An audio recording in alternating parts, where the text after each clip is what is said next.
Монгол орн бэлчээрийн хууль байхгүй.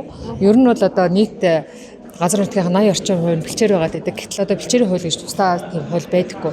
За манай бэлчээрийн холбооны зүгээс энэ хуулийг гаргах гэж маш олон жил ажиллаж байгаа. Бараг 20 жилийг зарцуулсан байна. Нэг ч удаа парламентод одоо хэлэлцэгдэж үзээгүй. За өнгөрсөн жил хэлэлцэх хэсэг нь шийдэгдээд ингээд цаашаа явсан боловч батлагдаагүй. За тэгээд энэ тентхийн одоо нэг хуулийн салбар болж яваад байгаа байхгүй юу? Одоо газрын тухай хуулийн нэг хэсэг 52-ийн 2-р заалтанд бэлчээр байж байгаа. А гэтэл шинэ хошоо хуулийн бас нэг заалт одоо орцсон. Хуулийн ингээд нөгөө нэгдсэн том хууль болж ерөөсө батлагдахгүй. За энэ нөгөө малчлаад айгүй хүнд байдлыг учруулж байгаа. Малчууд одоо хаашаа нүхэн тодорхойгүй ингээд одоо ялангуяа нөгөө бэлчээр дөрөтөд ингээд нүүх газар хомсдод ирж штэ. Малын тоотлого өсөд ирэхээр хэрэг зохицол хууль өгсөн орчин байхгүй чинь энэ бэлчээрийн дөрөтөг улам бүр хэсгээд байгаа. Тэгэхээр манай холбооны зүгээс яаж юм гэхээр бид нар ноолрын салбар хятадын дараа ордог томоохон том салбар.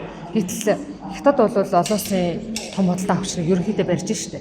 За тэр байтугай олон улсын ноолрын стандартыг хятад манлайлаад тэр нөгөө ертөнцийн мал аж ахуй стандартыг Яманы тавлаг байдлын стандартыг гаргахгаа явж исэн.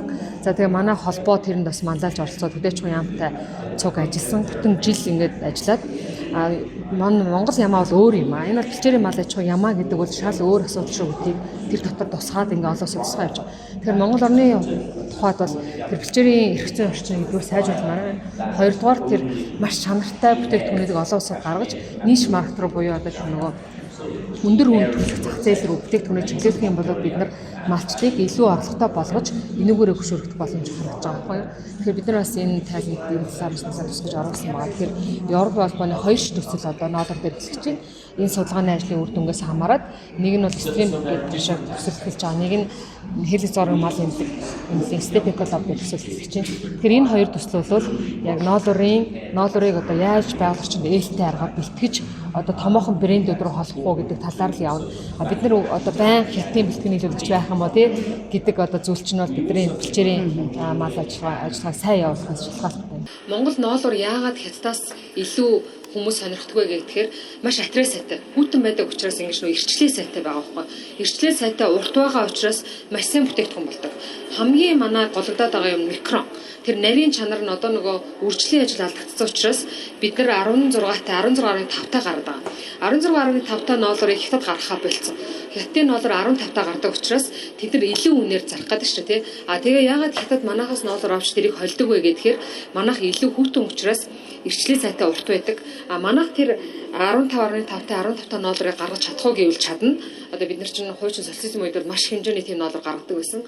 Одоо тэрийг бид нар арай ч бараг нийлүүлж байна. За өнгөрсөн жил манай бэлчээрийн холбоо бүр нийлүүлсэн 15.5-тай ноолорыг хэрвээ танаа Монгол улс гаргаж чадах юм бол та нар үнэ хэл гэдэг юм ярьдаг.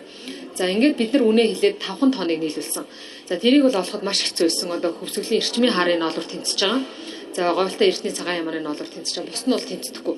За энэ жил яасан гэхээр бүрийн улам чангарч одоо 15 биш 15.5-тай шүү. 15-тайг авна гэж байгаа байхгүй. Тэр бол үнэхээр хүнд. За хэлэг зоргоо мал эмнэлэг бол Hermes гэдэг том брэнд хамтлагийн хамгийн том брэнд рүү Монгол цагаан ямааны ноолорыг нийлүүлдэг. Бас яг адилхан одоо юу гэдгийг хэцүү асуудалтай байгаа. Маш нарийн микрон тавьчихдаг. Тэрийг Монгол ямааны ноолор маань хангах чадахгүй хэмжээнд үржлийн ажилд оройтсон.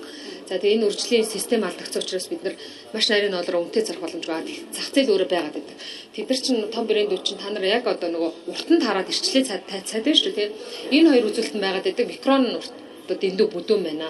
Тэгэхээр та яг энэ ингээд бидний тавьж байгаа ноолрыг өгчих юм бол та нар үнэ илчгэл гэдэг байхгүй юу? Ерөөсөө үржил сэлгэцээс сайжруулмаар байна. Бэлчээр дээр нь бол манай холбоо маш их ажиллаж байгаа. За энэ хоёр ялангуяа тэр хэлэг зориг мал эмнэлгийн төслөөр бол манайх бэлчээр дээр нь ажиллаж байгаа, партнер болж явж байгаа. Тэгэхээр бид нар бэлчээр дээр одоо яаж тэр бэлчээрийг сэлгэх үү, яаж тэжээлийг сайжруулах уу гэдэг дээр ажиллаж байна. Малчлаас бас бид нар үржил дээр нь зөвлөгөө өгнө. За танаа ямааны одоо нөгөө үржлийн ажил чинь Англи алт хийхээс хэлэх юм шүү дээ. За энэ танаа яманаас ийм микронч одоо 16.5, зарим нь 17 хүрсэн ба. 17 бол ноолор биш гэж байгаа болов уу? За ялангуяа төвийн орон бол тэр чигээр 16-аас дээш. За зүүн тал руу ноолор төрүүлж гардаг учраас арай нарийн гарч. Ялангуяа нөгөө төрүүлээс хамчтааш 3 сараас хулаас хамчдаг. Зүүн талын ямал харьцангуй бас арай нарийн ноолор гараад байгаа. За төвийн орон бол тэр чигээр хэцүү болсон. За баруун бүс бол угаасаа бүдүүн. За хойд хөвсгөл бол одоо хамгийн том брэндүүдийн анхаарч байгаа нутаг байна. Том брэндүүд хөвсгөлийн ноолорыг бол авах маш их сонирхолтой. За шинэ жинстэй та бүхэн мэдж байгаа маш олон төслүүд хэрэгжсэн. Залаа жинстэй цагаан бол стил одоо маш чухал ноолор хэврээ байгаа. Яагаад хиттийн инженер тэрийг чанараар нь ангилахгүй аваад байгаа. Тэр чинь Монголын ноолорыг байх болгож байгаа байхгүй. Юу ч хамаагүй хогтой, хоггүй 18 байна уу, 17 байна уу. Тэрийг ерөөсөө тэр тухайн зах зээлийн үнээр л авчингууд малчид их гарц гаргах тийм үйлдвэр өсгöd байгаа байхгүй. Манай зарим хошоодууд ч брэндүүд рүү нийлүүлээд эхлэхээр маш нарийн хошоондоо өгөөд одоо нөгөө ийм ямнаас гарч байгаа ч юм уу эсвэл 4 настай амаахыг хошоондоо өгөөд бусад тэр ирэх сэрх мэрхчүүд юм одоо юу гэдэг бүдүүнүүдэд чинж дүүж байгаа байхгүй. Тэр энэ хятадын зах зээл мэдээж байж л байх бах. Одоо тэр чинь том тоглож байгаа шүү дээ. Гэхдээ яагаад одоо Монгол улс тэр нарийн брэндүүд рүү өгдөг одоо ноолорыг бэлдэж болохгүй те тэрлөө одоо миний бодгоо тэр цагаалт гэдэг хөтөлбөр 2 цагаас Хүлээчвэн яамны хүн ирж танилцуулна маш том хэдэн тэрлион долларын төсөл эхэлж байгаа юм билээ. Тэр тэгэхээр ийшээ анхаарах болов уу гэж найдаж байна. Одоо 9 үйлдвэр байгаа. 9 үйлдвэрөөс чинь 9 үйлдвэр тэгээд тэднэр дунд чинь нөгөө гарц янз бүрийн нэлээд холилдсон хооронд нь холилдоод нөгөө үйлдвэрч өөрөө бараг байхгүй болсон.